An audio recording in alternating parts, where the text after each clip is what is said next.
Sex stranded me in Oracle. Now, perhaps I should elaborate on that a little bit. Um, when you hear the phrase Oracle, I'm certain a lot of you probably draw allusions to Greece or Olympians or even Kratos. Um, the reality is actually far, far blander. Um, for those of you that don't know, Oracle is a town in Arizona, and it's also a butthole. There is no cell phone reception. Buses don't go to Oracle, and neither do cabs. And if you find a payphone, there is a very good chance that it's not going to work. And I'm pretty sure they still take doubloons. Anyway, years ago, now I'm still in the Facebook era, I was using a dating app on my phone. Now, as some of you know, there are dating apps for your phone. Fuck, there's a dating app for everything. And I don't even remember what it was called, something with meat in the title. But in any event, I met a girl on this dating application, and her name was Erin. Surprisingly, I ended up dating for a short time a lot of girls named Erin. Anyway, we got to talking on the app, and then we even got to texting. And so it was finally decided that we should meet. And she was going to come to pick me up because she liked to drive. And no, I have nothing against a strong woman. As a matter of fact, I enjoy strong women. They know what they want and they go after it. If you know what I mean. In any case, she came to pick me up at the place where I was staying, and so we just drove. We drove in her car. She smoked cigarettes. I had one or two, and we just talked while we drove. And we drove, and we drove, and we drove, and we just figured it'd be, enjoyable. And for the most part, it was. I really liked her. She was, just as pretty in person, and she had a nice figure, which didn't hurt. Really nice blonde hair. She looked a lot different than the pictures in her profile, but, I wasn't disappointed. She was attractive. She looked like a completely different person in her profile pictures, but that's neither here nor there. And so I liked this girl. And I wanted to bone her. So we ended up just driving. And this is the middle of the night, so we had no idea where we were going. And we ended up driving just, way south, over 100 miles south. And so we decided, we'd gone fairly far enough, you might say. And we decided that we were going to go back to Phoenix. So we're taking this road, and there's cars, and they're going fairly slow, and there's no discernible reason why. And honestly, when you're driving on the road and there's cars going shit slow in front of you, you don't particularly care what the reason is. You just know that you want them the fuck out of your way. So we did our best to get past them, and then there was another car in front of us, and it was actually a highway cruiser, a cop. So she does a good job of staying fairly close to his bumper, which really should have just been like too close. And so he slows down and pulls off to the side, and we pass him, and he pulls up behind her, and for a few hundred feet it seems okay, and then lights come on. So she pulls over to the side of the road, and I figured, it's the highway cop, wants to know what's going on. Nothing out of the ordinary. So I'm pretty nonchalant about it. Then she pulls this. After reaching in her purse, she sort of mumbles something, then looks over at me. I'm sitting in the passenger seat, and says, hey, just so you know, this isn't my car.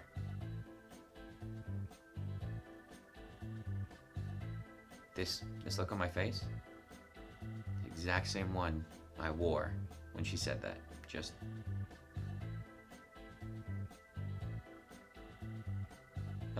pardon? Yeah, this is actually my friend's car. It's not registered to me. They do know I have it, but it's my friend's car. So I'm thinking, okay, that might create some problems. Worst case scenario, we just call a friend, because I didn't doubt her at the time, and you know, they couldn't label me as an accomplice. So either way, I'm okay. Then she says, "Oh, and I forgot about this. Silly me. My license is expired."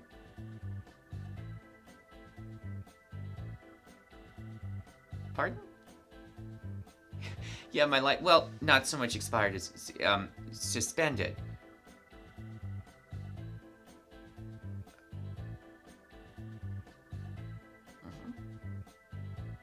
So right now, it's just the bare webbed threading of me wanting to bone her that is keeping me somewhat cool, because I realize that should I ever want to put the spurs to this girl, I should play along. And I'm sitting there going, what the hell is going on? And she tells me, hey, if they ask, just tell them my name is such and such.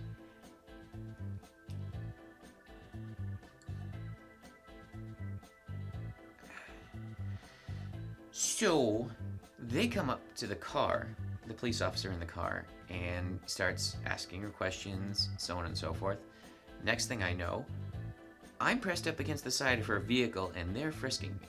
Now, for those of you that haven't been frisked, the only thing I can say is that the police officer should really buy you dinner first, because they go everywhere.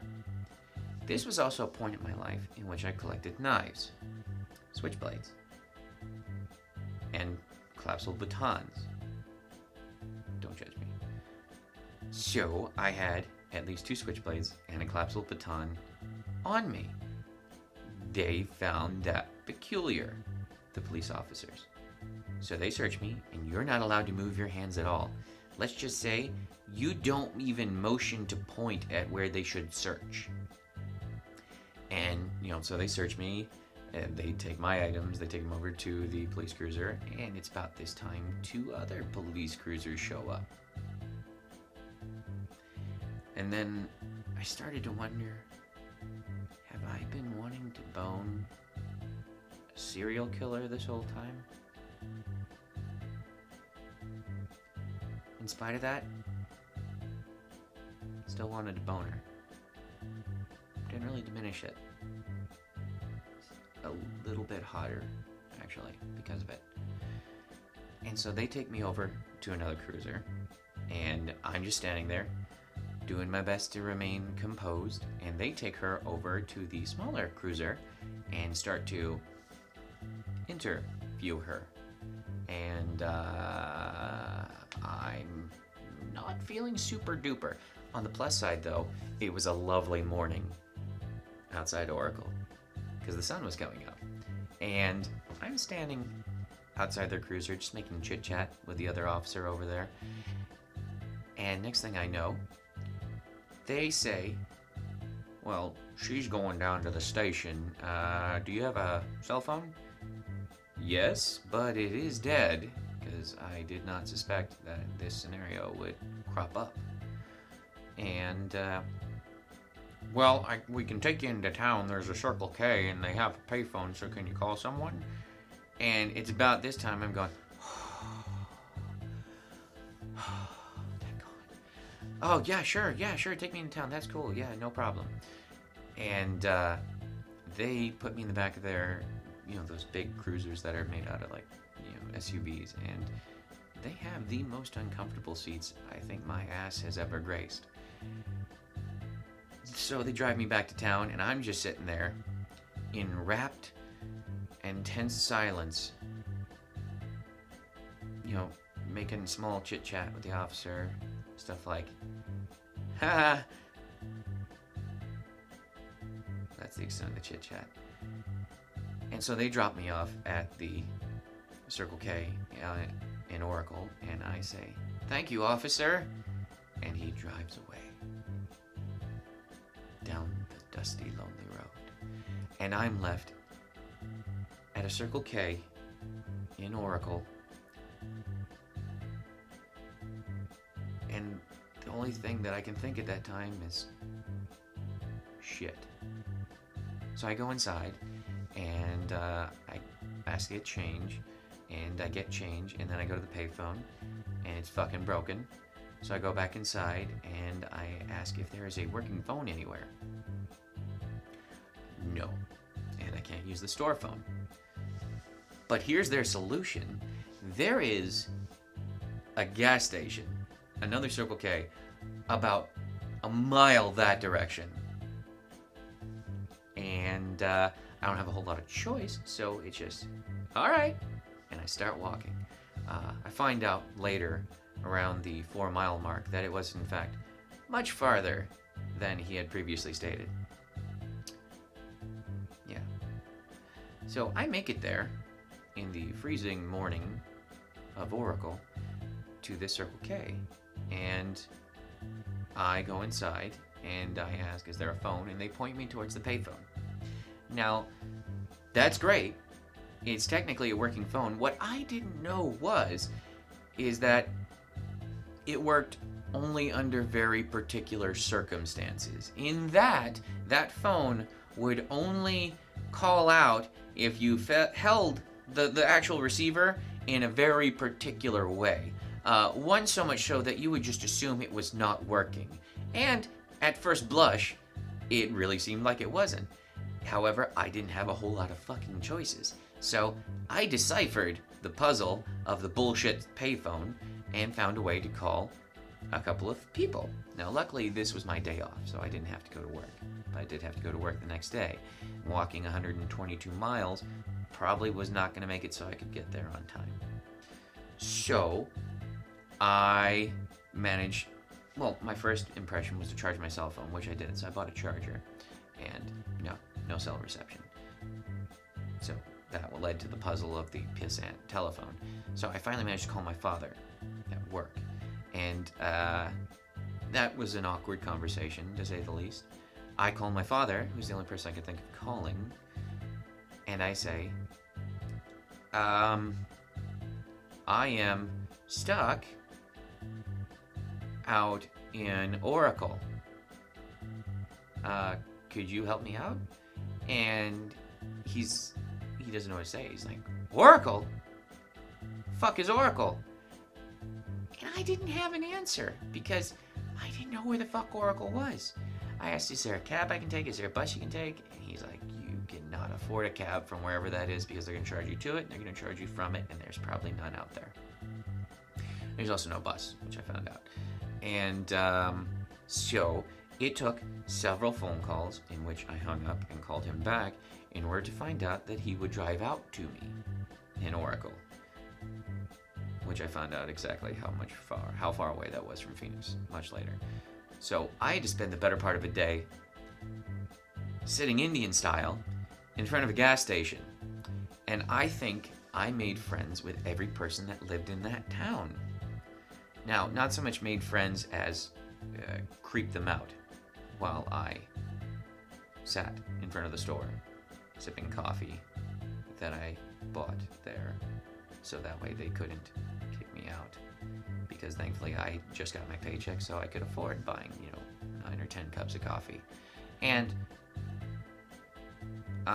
it was kind of necessary to drink the coffee because it was also raining. And I was dressed like a person who, wasn't homeless, so I didn't have an umbrella or a windbreaker.